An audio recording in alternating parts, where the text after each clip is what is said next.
what's up guys? Dumating natin pinakihintay. Nandito na siya.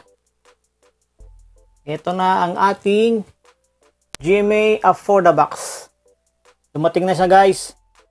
Nag-order nga pala ako ng GMA Affordabox kay Sir Tony ng Lazada sa may Under Blessed Care Marketing. Matagal na natin kilalang distributor yan si Sir Tony ng Blessed Care Marketing. Actually, meron pa nga siyang resibong sinama. Yan guys, so Blessed Care Marketing 888. Kaya legit na legit yan guys. Kaya guys, order na guys. Ayos na ayos yan si Sir Tony. Kung excited na kayo mga kapuso, order na. Ilalagay ko yung link sa baba para i-click na lang guys para diretso na kayo sa store ni Sir Tony. So guys, simulan natin guys ang unboxing.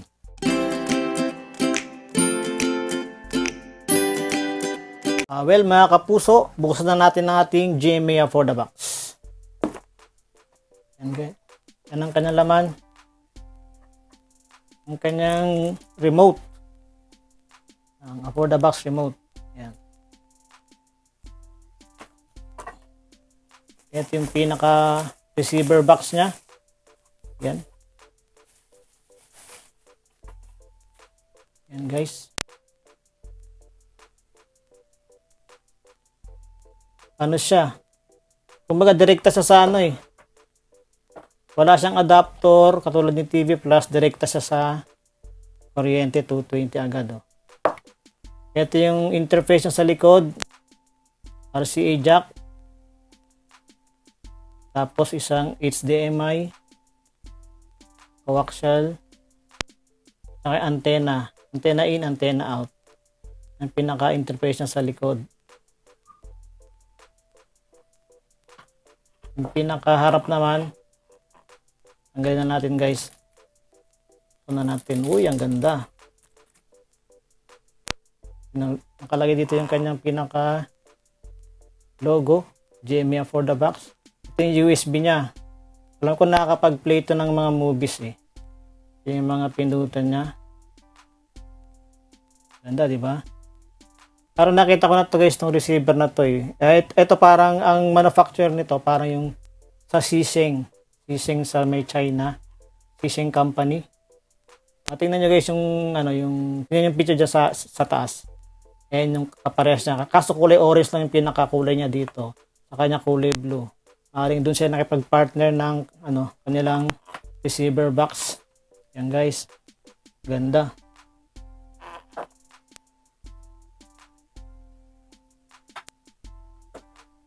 Ang kasama niya pa ay RCA jacks. Yan. Yung kasamang battery, libreng battery ng dalawa, AAA, at yung pinaka-antena niya. Yan guys. Oh. Buksan na natin guys para makita natin. Yan. Parehas din sila kasi ito may plastic sa loob. Special. Yan guys, nakita nyo. Pagkabit ng antena, tatanggalin nyo lang to. Kulay pula. Tatanggal lang yan. Tapos ito,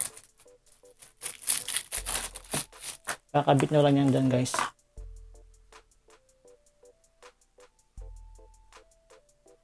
Yan. Yan yung pinaka-antena ng GMA Affordabox. Ito yung lalagay sa likod. Ito yung lalagay. May antenna in. Yan guys. Antenna in ni Affordabox.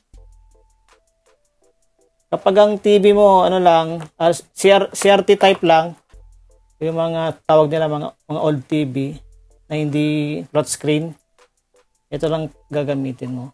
Saka ito lang yung kasama sa may box. Color coded naman yan. Ano na lang. Pero kung meron kayong LED TV, mga flat screen, pwede kayong gumamit ng HDMI. Ayan o. Para mas malinaw.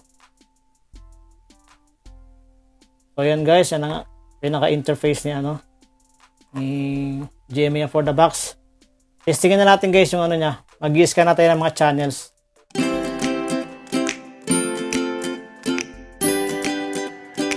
Well guys, sa setup natin ng ating Affordabox. Ang gagamit natin connection ay HDMI para mas maganda siya at mas malinaw. Okay guys, let's go. Ang gagamit natin antena guys ay outdoor antena para mas marami tayong masagap na channel.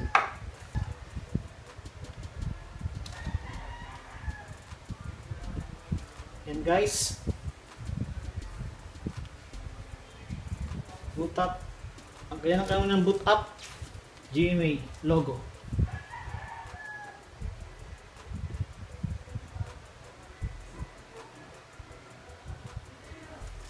Installation guide pa.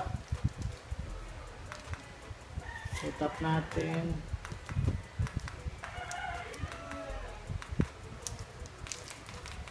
Hindi natin may up and down sa taas.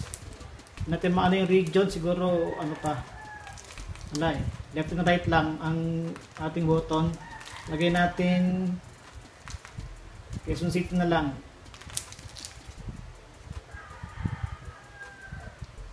Nag-i-scan na siya guys. Oh. Ay nakita na siya. GMA.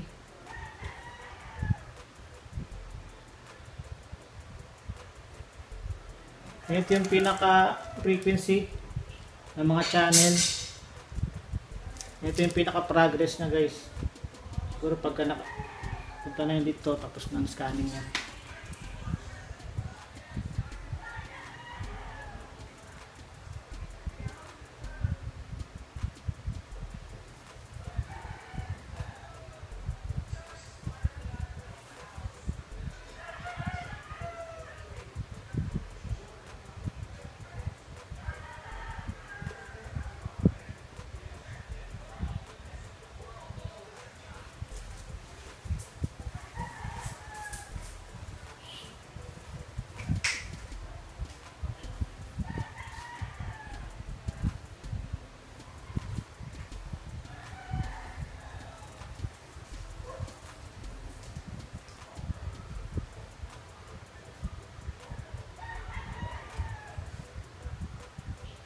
Hulaan ko lang, kahit kailan hindi ka pa rin nakakapanood ng karera, hindi ba?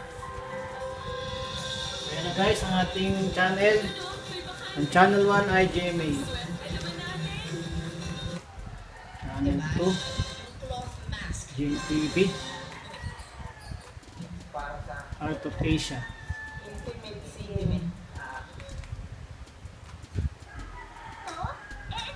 Ito ang para sa kanya. Bagong Bonnet Preschool 3 Plus. May added whey protein and levels of nutrients.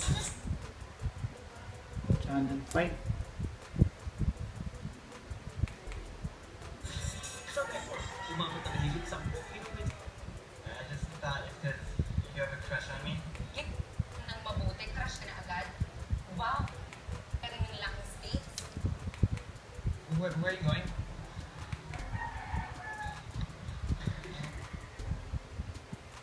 Feed into a rice field. Maybe an hour. Fukuo painless. I would be glad to. Awesome. Love.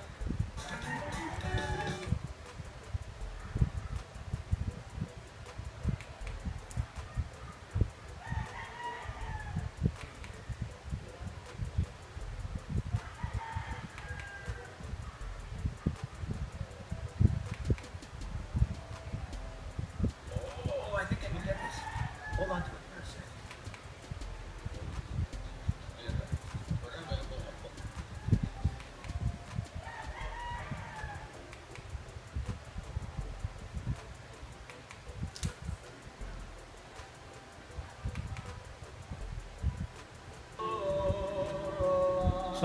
Sagat na rin guys ang teleradyo.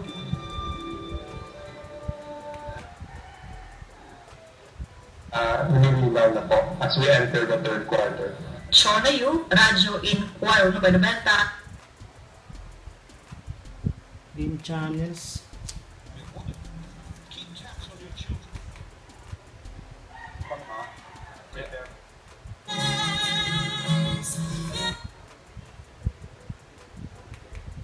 Integra 2500. Dahil unang-una, wala ka namang mga anak. Channel 5 din.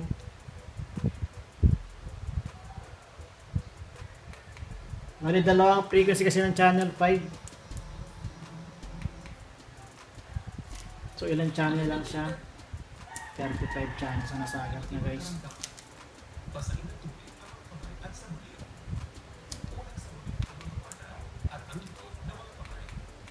35 channels na sagad na dito, guys, sa location ko.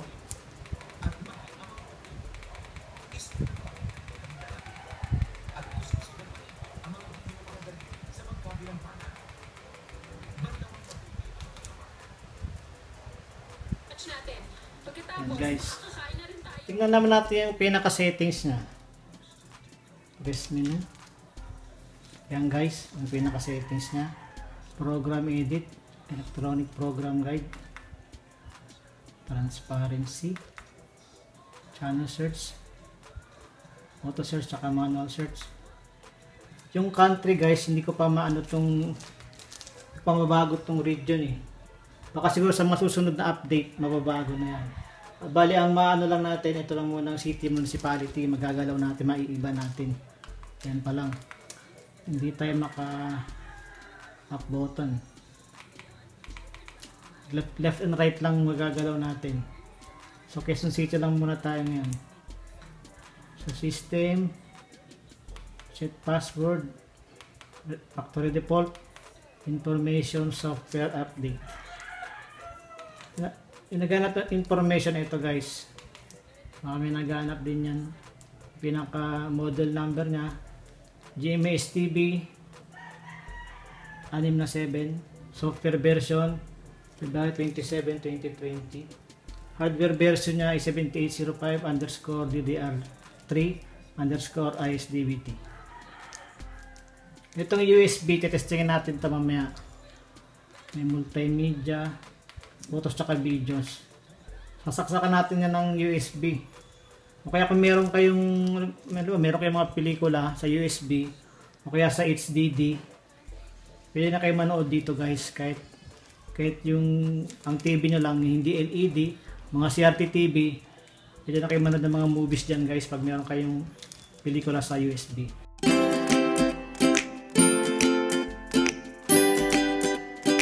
Well, ngayon, guys, ay tetest natin yung USB nya. Meron ako ditong USB device at meron din akong HDD. Yan, guys, USB tsaka HDD. Kaya lang, guys, ang sabi nga sa manual, sa HDD ang nababasa na lang daw ay 500 gigabytes. Hindi siya pwedeng lumagpas ng 500 gigabytes. Ito kasi 1 terabytes to. Testingin natin mamaya kung anong mangyayari. Alright, guys. Saksak ko na, guys, ang ating USB lang muna para ma-testing natin.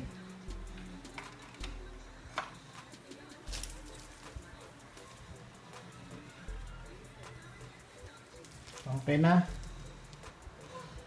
Press natin ang USB sa remote. Please wait. Ayan, guys. May music, photo, movie, at PVR. Dito tayo sa movies, guys. Testingin natin sa pelikula. Ayan, nabasa niya na yung ating USB. Ayan ang laman ng ating USB. Ito yung ating pelikula, Transformers. Ayan. I-play na natin, guys.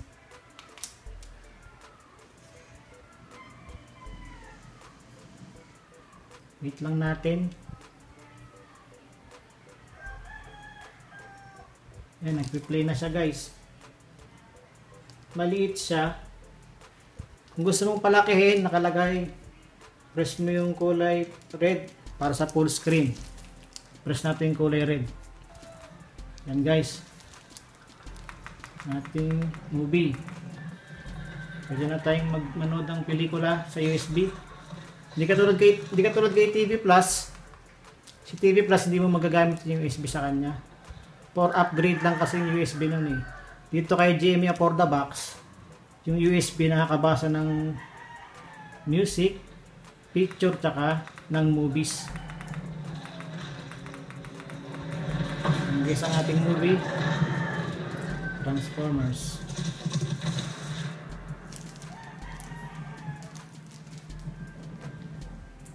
Okay, guys.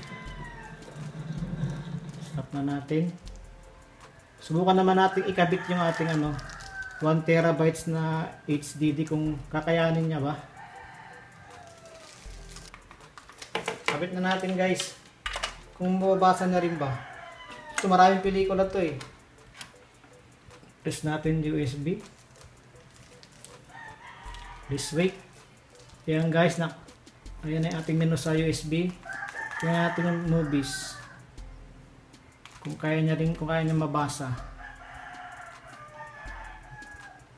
Ayan ang ating HDD na may 1 terabytes. Pero sabi nga sa manual, hanggang 500 gigabytes lang yung kaya niyang basahin. So, i-okay natin. Loading lang. Hindi niya mabasa. Ayaw talaga.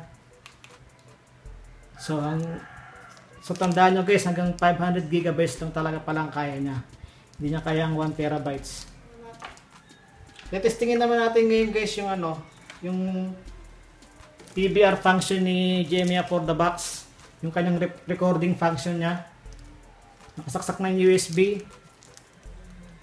Para may record natin yan, press natin tong record button sa remote, tong kulay red. Enter record waiting.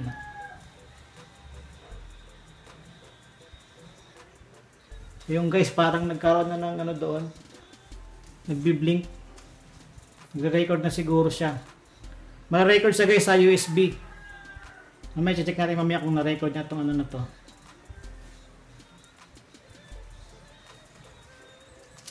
Okay, stop na natin. Yes na lang.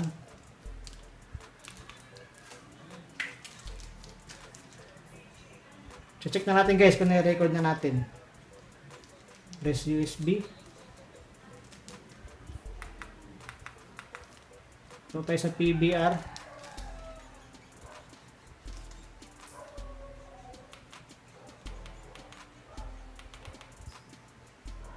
Yun, GMA for the box files. Baka dito na yan. Yung record natin. .mts ang pinaka extension niya. Asa nga pala guys, kung tinatanong nyo yung mga supported niyang format sa movies, ito guys may listahan sa manual, tsaka ito yung guys yung pinaka supported format niya pagdating sa movies, at tsaka sa mga files, pagdating sa mga format ng files, pati sa movies. Dito siya, MTS file siya, pag na-save sa PVR. Play nga natin. Ayan guys, may record natin yung 30 seconds nung palabas kanina. Full screen natin. Diba guys? Yan pa sa pangalawang magandang function ni For the Box na lamang sa KTV Plus. Meron siyang recording, makakabasa pa siya ng mga movies. Pero nga pala guys, kapag gusto nyo mag-i-schedule kayo ng recording, halimbawa may pasok kayo, tapos sabay gusto nyo mamimiss yung isang teleserye o palabas sa oras na yun, pwede kayo mag-set ng schedule ng pagre-record nyo para pag uwi nyo, mapapanood nyo siya, naka-record na siya kahit wala kayo sa bahay. Automatic siya magre-record, sa naka-on lang parehas yung For the Box. Paano pag-schedule recording? Sa schedule recording guys, press mo yung kulay blue sa remote para lumabas yung schedule. Para magdagdag ka naman ng diyan, kung oras, kung anong channel, press mo yung add. Yan guys, kung anong channel, yan, left and right lang. Sa ngayon, ang pwede niya mapag-recordan pa lang ay channel 1 at channel 2, GMA at GNTV. Ito yung start ng kung anong date ka magre-record. Halimbawa June 24, ganyan, 2020, o kaya bukas 15, may palabas bukas na mamimiss ka, o June 15, anong oras. Asa nga pala guys, si For the Box, ang ginagamit niyang oras ay 24 hours. Kaya kung nakikita mo yung alas 2 ng hapon, 14. Yun ang tatandaan pag nagagawa ka ng ano, schedule recording. Halimbawa, alas 5. So, ang oras ay 17. Halimbawa, 17. Ang simula ng ano, ng record hanggang 7:30 hanggang 5:30.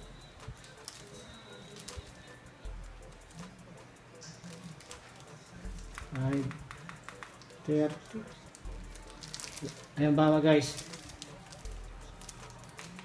yung palabas sa GMA pagdating ng June 15, i-record na yan sa simula ng alas 5 ng hapon hanggang 5:30 ng hapon. Bali yan ang i-record na guys. I-okay mo lang yan guys para kahit wala ka sa bahay, naka-on lang ang for the box at nakasaksak yung USB mo, i-record niya yung palabas na yun para sa'yo. Para pagdating mo, panonoorin mo na lang. Ganyan ang isa sa mga kagandahang functions ni GMA for the box. Exit na natin. Well guys, yan ang ating unboxing ng ating GMA for the box. So, pag bago ka pala sa channel natin, click mo na yung like, yung subscribe, pati yung bell para updated ka sa ating mga latest videos at mga updates. So guys, thank you guys sa panonood.